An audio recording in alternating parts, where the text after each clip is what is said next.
Brute, 1976. This is the new film from Marcel Walz. It is written by Joe Knetter. The film is produced by Joe Knetter, Sarah French, and Marcel Walz. It is executive produced by Tobias Sherman and Dirk Sherman. Klaus Funderer took care of the score. Marcus Friedlander is down with the cinematography, with Samuel Gonzalez Jr. editing the piece. Right, hair and makeup, we have Katie Jacobs. We have Robert Kern III on special effects. Alan Woodman took care of the stunts. So that gives us our cast, right? We have got Gigi Guston as Raquel. There is Bianca Jade Montalvo as June. Right? We have Adriane McLean as Roxy. There is Robert Felsted Jr. as Charlie. We've got Sarah French as Sunshine. Dazelle Yvette is Mama Birdie. Geordie is played by Adam Bucci. Right? Ray is played by Mark Justice. Ben Kaplan is Adam. We have got Phoenix, played by Alex Dundas. Zeus is played by Andreas Robens. Daisy is Jed Rowen. And Bishop Ali Stevens is Brutus. So yes, that is that. And the gist of the film, right? In 1976, two women traveling to a photo shoot break down on the side of the road in the middle of nowhere. They come face to face with Brutus, a hulking man wearing a creepy mask, and his brothers Phoenix and Zeus. At the same time, a group of people are in the desert for the photo shoot. The plan is to do a salt and pepper styled shoot featuring a black model named Roxy and a white model named Raquel. Since Raquel doesn't show up, they enlist Sunshine, the makeup artist, to take her place. After the shoot, they stumble upon an abandoned town called Savage. It has a history of being very violent, but has been vacant for years. It's a perfect place to explore and take some pictures. But they are not alone. A family of masked psychopaths have claimed Savage as their own and are hell-bent on living up to the name. They are brutally hunted down until the true nature of the family is revealed. Brute, 1979, from director Marcel Walz, is a wildly gory throwback to 70s horror classics like the Texas Chainsaw Massacre and The Hills Have Eyes. Boom. So yes, that, people, is the film. And you do get that kind of old school feel for it, right? They did a good job with like, I would say, the production of this. You know, it's got a certain vibe about it, right? I mean, I don't know. Right? I know. See, having it set in 1976 eliminates some of the trappings when it comes to stories now. right? Like people doing certain, you'd be like, why wouldn't they just call the person, right? Why don't they just track the phone, right? There's a lot of things that you go, that makes no sense. But setting it before all of this shit, you don't have that issue.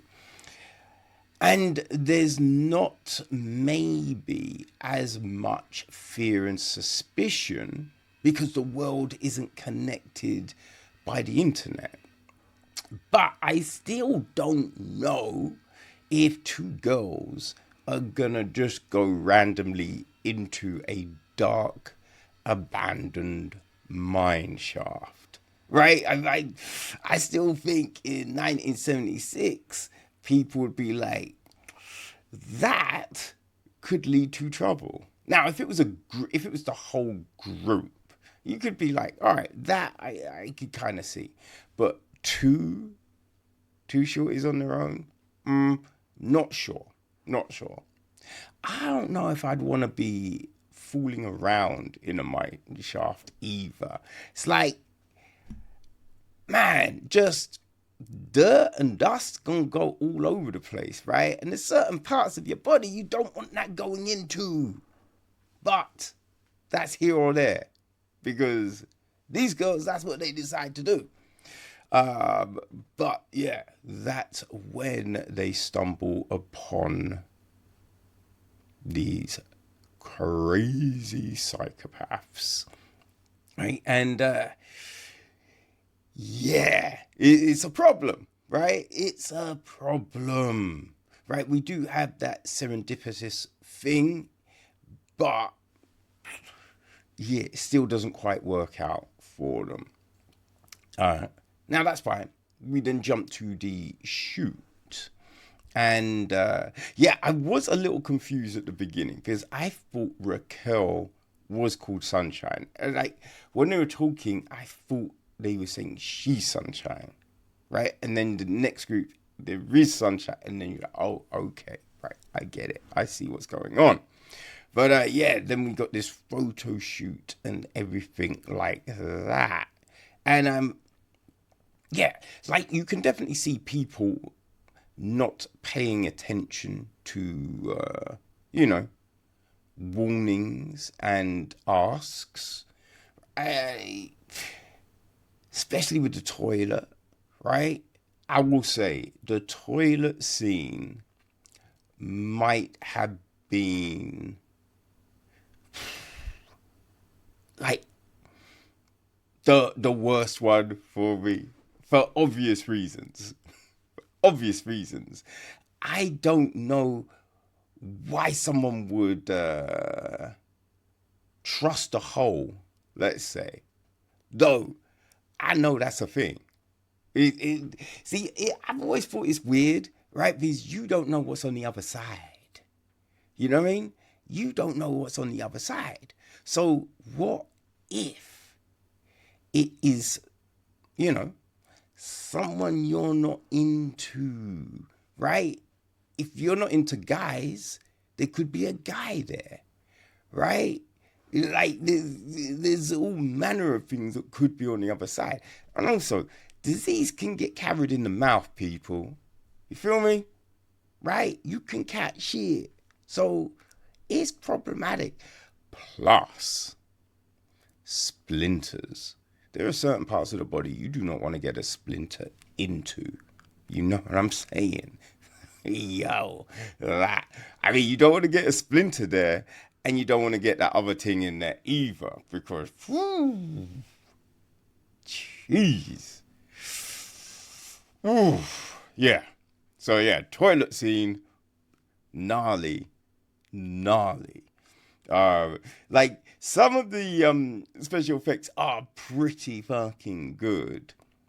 Some of them, do look a little ropes, right? Like there was one decapitation where it's just like, okay, yeah, that wasn't happening, but they again, like giving it a throwback to like those 70s films. the effects in those weren't always like crazy realistic. You know what I mean? There was certain films that had a certain aesthetic to it, right? Like American Werewolf in London, though that's 80s, not 70s. But that, yo, you know what I mean? But then you think of other things like, say, like the end of It. The spider looks terrible, you know? So, you know, when you are basing your film in a certain era, I think the special effects at times you can get away with a certain look and vibe to them because that was the thing then, you know?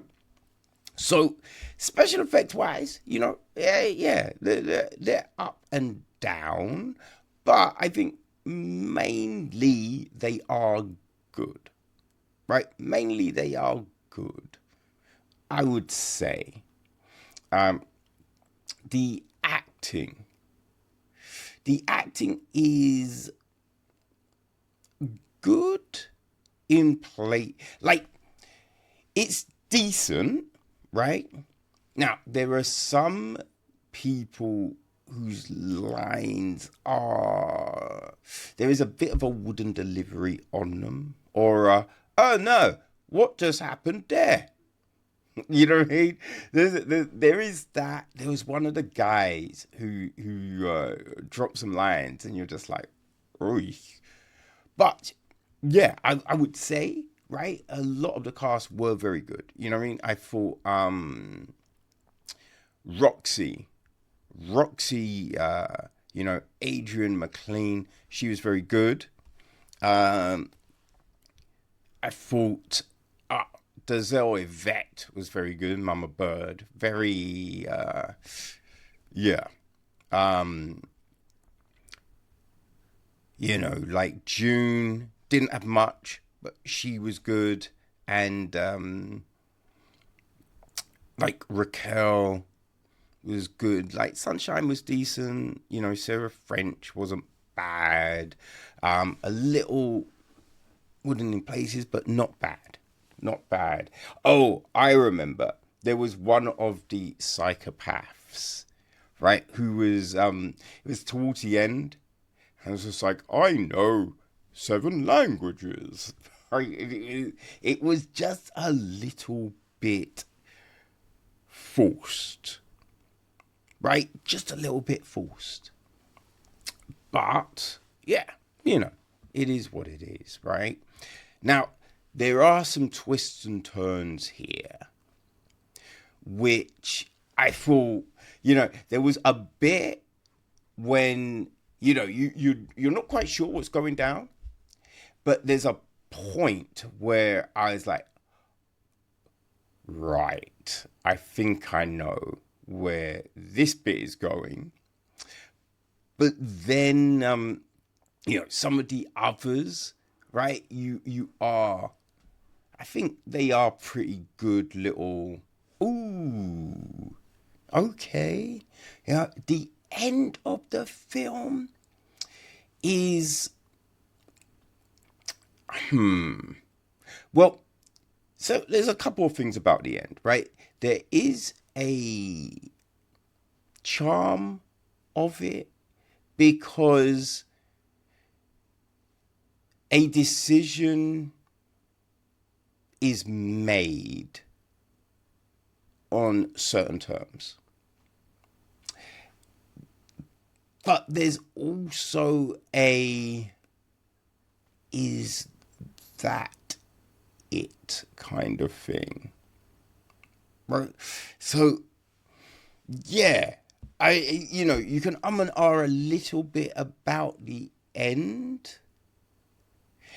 Like, I can't really say too much, obviously, because I don't want to give it away.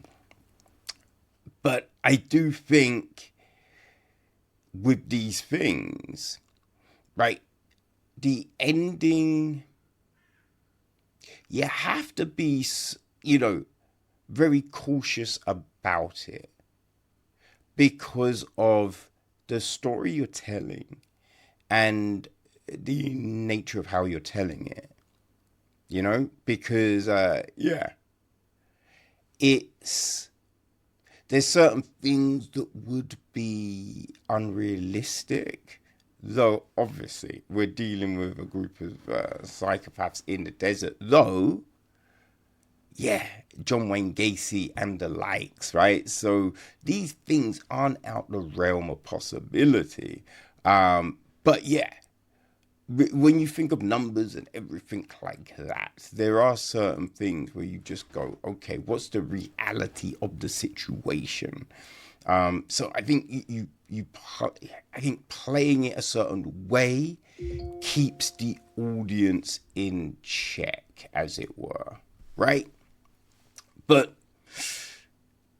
yeah, like it's not terrible. I think you are engaged, right? I think this film is about an hour and 40 minutes, but you are engaged all the way through. You know, you definitely are that, and I think certain characters are fleshed out enough where you are interested to see how they fare in the situation, you know?